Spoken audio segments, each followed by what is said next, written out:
Hello guys, welcome back to my channel Alisha Singla. आज की इस वीडियो में मैं वसंत का भाग 2 चैप्टर 9 चिड़िया की बच्ची एक्सप्लेन कर रही हूँ। काफ़ी इंटरेस्टिंग चैप्टर है ये। इस चैप्टर में हम एक बर्ड उसके बारे में बात कर रहे हैं कि एक व्यक्ति है और एक बर्ड है। मेन 2 कैरेक्टर्स हैं इसमें और व्यक्ति का नाम है माधव दास। काफ़ी रिच पर्सन है। सो आज हम ये स्टोरी पढ़ने वाले हैं। माधव दास ने अपनी संगमरमर की नई कोठी बनवाई है। उसके सामने बहुत सुहावना बगीचा भी लगवाया है। उनको कला से बहुत प्रेम है। धन की कमी नहीं है और कोई व्यवसाय छू नहीं गया है।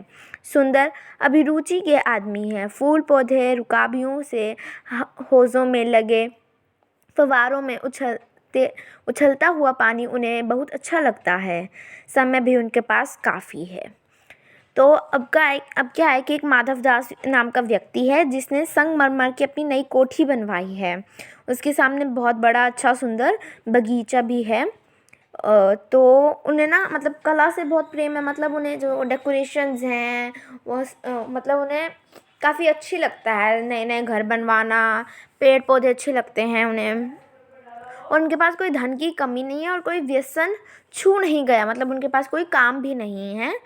एंड काफ़ी अच्छे सुंदर अभिरुचि मतलब काफ़ी इंटरेस्टिंग पर्सन भी हैं। और उन्हें फूल पौधों से काफ़ी प्यार है। एंड ये जो फव्वारा इसे कहते हैं, ये फव्वारा है, इससे बहुत प्यार है। और ये व्यक्ति है माधव दास। ये इनकी कोठी है। सो इन्हें इन चीज़ों से बहुत प्यार है। और उनके पास समय भी बहुत है। मतलब कोई काम तो करते नहीं है तो समय ही समय है उनके पास। शाम को जब दिन की गर्मी ढल जाती है और आसमान कई रंग के हो जाते हैं, तब कोठी के बाहर चबूतरे पर तख्त डलवाकर मसनद के सहारे वह गलीचे पर बैठते हैं और प्रकृति की छटा निहारते हैं। अब क्या होता है कि शाम को जब थोड़ी सी गर्मी ढल जाती है, मतलब इससे ये पता लग रहा है कि गर्मियों का थोड़ा सा मौसम है। और जब शाम को गर्मी हो जाती है, कम हो जाती है, गर्मियों में थोड़ी सी गर्मी कम हो जाती है, शाम को फिर भी थोड़ा सा ना अच्छा मौसम हो जाता है। तो जब गर्मी कम हो जाती है तो वो बाहर बैठते हैं अपने घर के बाहर कि वो अपने जो बगीचा है उसको देख सकें। और ये जो है चबूतरे पर तख्त डलवाकर, चबूतरा होता है बाहर का जो कोना होता है उस पर तख्त डलवाकर, 1 बेड होता है, सिंगल बेड, उसे डलवाकर मसनद के सहारे, मतलब बेड का जो बैक पार्ट होता है, जैसे ये एक बेड है और इसमें यहाँ पे एक ऐसा डिज़ाइनिश पार्ट होता है जिसके सहारे हम बैठते हैं। सो वो है। एंड वहाँ पे गलीचे पर, मतलब यहाँ पे एक पिलो टाइप में चीज़ होती है, उस पर वो बैठते हैं। और वो प्रकृति की छटा को निहारते हैं। मतलब जो उनका बगीचा है वो प्रकृति है, उन्हें देखते हैं कि वो कितनी अच्छी है, कितनी अच्छी मतलब प्रकृति है। इनमें मानो उनके मन को तृप्ति मिलती है। इससे उनके मन को बहुत अच्छा लगता है। मित्र हो तो उनसे विनोद चर्चा करते हैं, नहीं तो पास रखे हुए फर्शी हुक्के की सटक को मुंह में दिए ख्याल ही ख्याल में संध्या को स्वप्न की भांति गुजार देते हैं। अब उनके जो मित्र होते हैं वो पास में बैठ के या तो किसी बात पर चर्चा करते हैं या फिर वो पास हुक्का होता है, जैसे होता है कि ना वो एक स्टैंडेबल थिंग होती है, ऐसे एक स्टैंडेबल थिंग होती है और उसमें ऐसे टाइप की चीज़ होती है। हुक्का मतलब थोड़ा सा मैं कहूँ तो शराब टाइप में होता है, तो वो ऐसे सारे पीते हैं उसे। और ना जो संध्या मतलब शाम को बैठे सारे नज़ारों का आनंद ले रहे होते हैं। आज कुछ कुछ बादल थे। घटा गहरी नहीं थी। धूप का प्रकाश उनसे छन छन कर आ रहा था। माधव दास मसनद के सहारे बैठे थे। उन्हें जिंदगी में क्या स्वाद नहीं मिला है, पर जी भरकर भी कुछ खाली सा रहता है। ये लाइन काफ़ी इंटरेस्टिंग है और काफ़ी अच्छी है। इस लाइन में पहले ऊपर का बता दूं कि आज बादल नहीं थे, बादल थे और धूप कम थी और वो मसनद के सहारे ही बैठे थे। उनकी ज़िंदगी में उन्हें हर चीज़ मिली, दौलत, पैसा, शोहरत, मतलब उन्हें उनकी इज़्ज़त मिली, पैसे मिले, सब कुछ मिला, लेकिन कुछ मिलकर भी खाली है। मतलब उनकी ज़िंदगी में कोई तो गम है जो सारे गमों से ज़्यादा है। देखते हैं कौन सा गम है। उस दिन संध्या समय उनके देखते देखते सामने की गुलाब की डाली पर एक चिड़िया आन बैठी। मैं पहले बता दूं कि उन्हें क्या कमी थी, मतलब उनको क्या खाली लगता था उनकी ज़िंदगी में। वो अकेले थे, सिर्फ वो, उनके पैसे और उनके नौकर चाकर थे, कोई फैमिली मेम्बर नहीं था उनके साथ। अब आगे है कि वो बैठे ही थे मतलब मसनद के सारे बैठे ही थे। तो इतने में क्या हुआ, एक चिड़िया गुलाब की डाली पर आ बैठी। और चिड़िया बहुत सुंदर थी, उसकी गर्दन लाल थी। और अब चिड़िया के बारे में बताया है, चिड़िया की डेफिनेशन है कि चिड़िया कैसी थी। तो चिड़िया काफ़ी सुंदर थी, गर्दन लाल थी और गुलाबी होते होते किनारों पर ज़रा ज़रा नीली पड़ गई थी। पंख ऊपर से चमकदार से आए थे। उनका नन्हा सा सिर तो बहुत प्यारा लगता था और शरीर पर चित्र विचित्र चित्रकारी थी। चिड़िया को मानो माधव दास की सत्ता का कुछ पता नहीं था और मानो तनिक देर का आराम भी उसे नहीं चाहिए था। तो अब क्या था कि चिड़िया के बारे में बताया कि चिड़िया कैसी थी, वो उसकी गर्दन लाल थी, ऐसी थी वैसी थी। एंड उसके बाद चिड़िया को कुछ नहीं पता था माधव दास की सत्ता का, मतलब माधव दास बैठे हैं, उसे देख रहे हैं नहीं देख रहे हैं, सब कुछ ऐसा कुछ नहीं पता था। और उसको रेस्ट भी नहीं चाहिए था, वो तो काफ़ी दूर से उड़ान भर कर आई थी, तो बस 2 मिनट के लिए बैठ गई थी और फुदक रही थी, मतलब एक जगह नहीं बैठ गई थी, वो बगीचे का आनंद ले रही थी। एंड कभी पर हिलाती थी, कभी फुदकती थी। वह खूब खुश मालूम होती थी।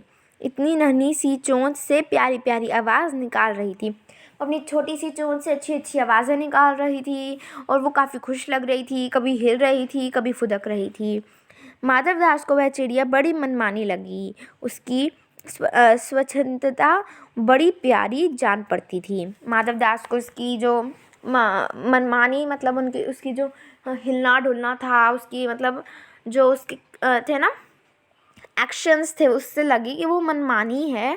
और उस माधव दास को बहुत अच्छी लगी ये चिड़िया। कुछ देर तक वह उस चिड़िया का इस डाल से उस डाल थिरकना देखते रहे। इस समय वह अपना बहुत कुछ भूल गए।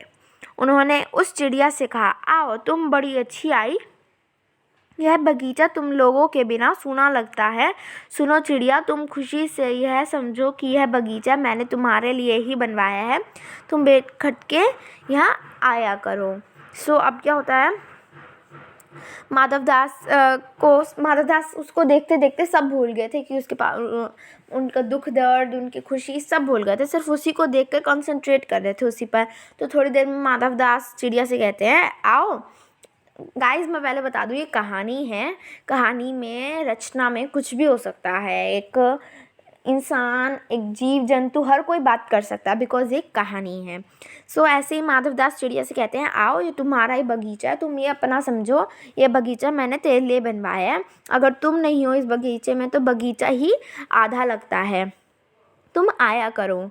चिड़िया पहले तो असावधान रही, चिड़िया को पहले तो पता नहीं था, फिर जानकर कि बात उससे की जा रही है वह एकाएक तो घबरा गई। फिर संकोच को जीतकर बोली, मुझे मालूम नहीं कि यह बगीचा आपका है, मैं अभी चली जाती हूँ। पल भर सांस लेने में यहाँ टिक गई थी। तो वो पहले चिड़िया को पता नहीं लगा, फिर उसने देखा तो उसको लगा ये मेरे से ही बात कर रहे हैं, तो वो घबरा गए। लेकिन उसने फिर साहस जुटाया और बोला, आई एम सॉरी, मुझे नहीं पता था कि ये बगीचा आपका है। अगर आपको कोई बात नहीं, मैं चली जाती हूँ यहाँ से, मैं तो बस थक गई थी इसलिए सांस लेने के लिए बैठी थी। तो फिर क्या होता है कि माधव दास ने कहा, हाँ बगीचा तो मेरा है, यह संगमरमर की कोठी भी मेरी है, लेकिन इस सब को तुम अपना भी समझ सकती हो, सब कुछ तुम्हारा है। तुम कैसे भोली हो, कैसी प्यारी हो, जाओ नहीं बैठो, मेरा मन तुमसे बहुत खुश होता है। तो माधव दास कहता है, बगीचा भी मेरा है, कोठी भी मेरी है, लेकिन ये सब कुछ तुम अपना समझ सकती हो, तुम्हारा भी है।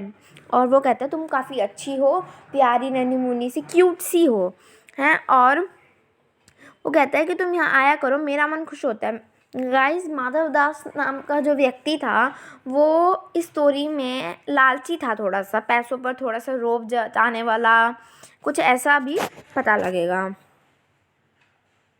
चिड़िया बहुत कुछ सकुच गई। उसे बोध हुआ कि यह उससे गलती तो नहीं हुई कि वह यहाँ बैठ गई। उसका थिरकना रुक गया। भयभीत सी वह बोली, मैं थक कर यहाँ बैठ गई थी, मैं अभी चली जाऊंगी, बगीचा आपका है, मुझे माफ़ करें। तो वो उसको डर सा लगने लग गया। वो फिर भी भयभीत होकर बोली कि मैं थक गई थी, इसलिए मैं यहाँ पर रुकने आई थी 2 मिनट के लिए, बगीचा आपका है, मैं अभी चली जाती हूँ, मुझे माफ़ करें, आई एम सॉरी। तो माधव दास ने कहा, मेरी भोली चिड़िया, तुम्हें देखकर मेरा चित्त प्रफुल्लित हुआ है। मेरा महल भी सुना है, वहाँ कोई भी चहचहाता नहीं है। तुम्हें देखकर मेरी रागियों का जी बहलाएगा। तुम कैसी प्यारी हो, यहाँ ही तुम क्यों न रहो। तो वो कहती है, माधव दास कहते हैं कि तुम कितनी अच्छी हो, तुमने मेरा दिल भी खुश किया, तुम यहीं रह जाओ, मेरा जो कोठी है वो तुम्हारे बिना सूनी है, कोई भी इसमें चहचहाता नहीं है, ज़्यादा शोर शराबा नहीं होता, तुम होगी तो मेरा मन खुश होता रहेगा, तुम यहीं रुक जाओ। तो चिड़िया बोली, मैं माँ के पास जा रही हूँ, सूरज की धूप खाने की और हवा से खेलने और फूलों से बात करने के लिए मैं ज़रा यहाँ पर रुक गई थी। अब सांझ हो गई है और माँ के पास जा रही हूँ, अभी अभी मैं चली जा रही हूँ, आप सोच न करें। तो अब क्या होता है कि चिड़िया बोलती है कि मैं यहाँ पे रुक गई थी धूप खाने के लिए, हवा के साथ खेलने के लिए और पेड़ पौधों के साथ, फूलों के साथ बात करने के लिए। अब शाम हो रही है, मेरी माँ मेरा इंतज़ार कर रही होगी। अब यहाँ पे एक और करैक्टर आया है जो चिड़िया की माँ है। वो बोलती है कि मेरी मम्मी मेरी इंतज़ार कर रही होगी, मुझे जाना होगा, शाम हो रही है, आप सोचे मत ज़्यादा, मैं जा रही हूँ। माधव दास ने कहा, मेरी चिड़िया पगली मत बनो, देखो तुम्हारे चारों तरफ कैसी बहार है, देखो वह पानी खेल रहा है, उधर गुलाब हंस रहा है, भीतर महल में चलो, जाने क्या क्या न पाओगी, मेरा दिल वीरान है, वहाँ अब हंसी सुनने को मिलती है। मेरे पास बहुत सा सोना मोती है, सोने का एक बहुत सुंदर घर मैं तुम्हें बना दूंगा, मोतियों की झालर उसमें लटकेगी, तुम मुझे खुश रखना और तुम्हें क्या चाहिए, माँ के पास बताओ क्या है, तुम यहाँ ही सुख से रहोगे मेरी भोली चिड़िया। अब उसकी सेल्फिशनेस, उसका जो पैसों का घमंड था, ये सारा पता लग रहा है कि वो कहता है माधव दास कि तुम पागल मत बनो, इतना सारा पैसा सोना तुम छोड़ के जा रही हो, तुम्हें क्या नहीं मिलेगा, तुम्हें क्या चाहिए, दौलत चाहिए, शोहरत चाहिए, ये सब चाहिए तुम्हें, और ये सब मैं दे रहा हूँ, सोने का पिंजरा और उसमें मोतियों की झालर, मतलब मोतियों से लटकी हुई झालर लटकेगी सोने के पिंजरे में, तुम्हें मैं खुश रखूँगा और तुम मुझे खुश रखना, बस तुम्हें यही चाहिए, तो तुम्हें माँ के पास कुछ नहीं मिलेगा। गाइस, ये बहुत गलत लाइन है कि हमें माँ के पास कुछ नहीं मिलेगा। सोने चांदी से ज़्यादा इम्पॉर्टेंट मम्मी होती है, फैमिली होती है। चिड़िया इन बातों से बहुत डर गई। वह बोली, मैं भटककर तनिक आराम के लिए इस डाली पर रुक गई थी, अब भूलकर भी ऐसी गलती नहीं होगी। मैं अभी यहाँ से उड़ जा रही हूँ, तुम्हारी बातें मेरी समझ में नहीं आती हैं। मेरी माँ के घोंसले के बाहर बहुतेरी सुनहरी धूप बिखरती रहती है, मुझे और क्या करना है, 2 दाने माँ ला देती है, और जब मैं पर खोलने बाहर जाती हूँ तो माँ मेरी बाट देखती रहती है। मुझे तुम और कुछ मत समझो, मैं अपनी माँ की हूँ। चिड़िया जो उसको अच्छी लगी थी वो ये चिड़िया है। और सॉरी, अब क्या होता है कि चिड़िया बोलती है, मैं यहाँ पे भटक कर तनिक यहाँ पर आ गई थी, तुम मेरे को कुछ मत समझो, मैं अपनी मम्मी की हूँ और मैं यहाँ पर धूप खाने आई थी, मेरे को सिर्फ माँ की लाड चाहिए, माँ के लाया हुआ खाना चाहिए, भाई बहनों के साथ खेलना है उसे, बस उसे यही चाहिए। और जब वो जाती है बाहर तो माँ उसकी बाट देखे, बाट मतलब उसका इंतज़ार करे, राह देखे उसकी कि कब आएगी वो मेरी बेटी। माधव दास ने कहा, भोली चिड़िया तुम कहाँ रहती हो, तुम मुझे नहीं जानती हो। तो वो बोलता है कि तुम कहाँ रहती हो, तुम मुझे नहीं जानती। तो चिड़िया बोलती है, मैं माँ को जानती हूँ, भाई को जानती हूँ, सूरज को और उसकी धूप को जानती हूँ, घास पानी और फूलों को भी जानती हूँ। मामा ने, आप कौन है, मैं आपको नहीं जानती। वो बता रही है कि मैं इन जनों को जानती हूँ लेकिन आपको नहीं जानती। माधव दास ने कहा कि तुम बहुत भोली हो, तुम्हें नहीं पता, तुम्हें कुछ भी नहीं पता। अगर मतलब तुम्हें कुछ भी नहीं पता। वो बोलता है मैं सेठ माधव दास हूँ। वो कहते हैं मेरे पास सब कुछ है, जो तुम मांगोगी वो तुम्हारे सामने हाजिर हो जाएगा। तो चिड़िया बोलती है मेरी तो छोटी सी जात है, मैं बहुत छोटी सी हूँ, मेरे पास सब कुछ है, मुझे और कुछ नहीं चाहिए। वो कहते हैं मुझे बस जाने दीजिए। माधव दास ने कहा चिड़िया तू काफ़ी अनजान है, तुझे कुछ नहीं पता। वो कहता है कि तू मेरे पास रहेगी, मैं तेरे को माला माल कर दूँगा। तो चिड़िया बोलती तुम सेठ हो तो मैं नहीं जानती। वो चिड़िया बोलती है कि मुझे नहीं पता सेठ क्या होता है। चिड़िया काफ़ी छोटी है और जीव जंतुओं को क्या पता, पैसा दौलत शोहरत, उन्हें कुछ नहीं पता, उन्हें सिर्फ अपनी ज़िंदगी पता है कि ज़िंदगी क्या होता है। तो वो बोलती है सेठ क्या होता है, मुझे ये भी नहीं पता। वो बोलती है सेठ कोई बड़ी बात होती होगी। वो कहती है मैं अनसमझ हूँ, मेरे को कुछ नहीं पता। तो वो बोलती है मेरी माँ मुझे बहुत प्यार करती है और मेरी माँ मेरी राह देखती होगी। और वो कहती है कि मेरे को माला माल होकर क्या करना है, मैं माला माल होकर क्या कर लूँगी। मैं वैसे वो जानती नहीं है पैसा सोना चांदी क्या है ये सब। सेठ बोलता है अरे चिड़िया तुझे बुद्धि नहीं है। वो बोलता है तेरे में दिमाग नहीं है, तुझे सोना नहीं पता कि सोना क्या होता है। उसकी जगत को तृप्ति है, मतलब उसको तृष्णा है, मतलब जगत को उसकी जगत पूरा जगत पूरी दुनिया सोने को चाहती है कि सोना पूरी दुनिया को मिले, मुझे मिले सोना, उसे मिले सोना, मुझे मिले। सारा ये करते हैं कि मुझे मिल जाए सोना, बस कहाँ से भी। वो कहता है कि तेरा घर तो पूरा सोने का बनवाऊंगा, कितना कुछ होएगा। और वो बोलता है तेरा भाग्य खुल जाएगा बिल्कुल अगर तुम मेरे पास रहेगी। और कहता है तेरे पानी पीने की कटोरी भी ना चांदी की होगी, सोने की होगी। और चिड़िया बोलती है सोना होता क्या है। तो सेठ कहता है अगर तू सोने को नहीं जानती तो तू जानती क्या है। वो कहते हैं कि तेरे को सोने के बारे में जानने के लिए बहुत कुछ जानना होगा, बस यह जान ले कि सेठ माधव दास तुझसे बात कर रहा है, जिससे मैं बात कर लेता हूँ उसकी किस्मत खुल जाती है।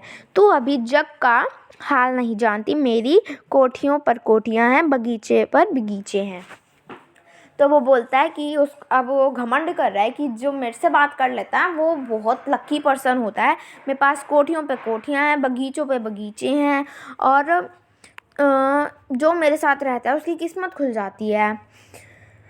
और मेरे घर में दास दासियों की सेवकों की मतलब संख्या नहीं है, अनगिनत हैं। और वो कहता है कि लेकिन मेरा जो मन है वो तेरे से प्रसन्न हुआ है, तुझे देखकर अच्छा लगा है। वो कहता है कि तेरे ऐसा वरदान किसी को भी नहीं मिलता जो तुझे मिल रहा है। वो कहता है तुझे कुछ समझ में भी आ रहा है मैं क्या बोल रहा हूँ। तो चिड़िया बोलती है मैं नादान हूँ, मुझे कुछ नहीं पता, मेरी माँ मेरी बाट देखती होगी, मुझे सिर्फ इतना पता है, मुझे जाने दो।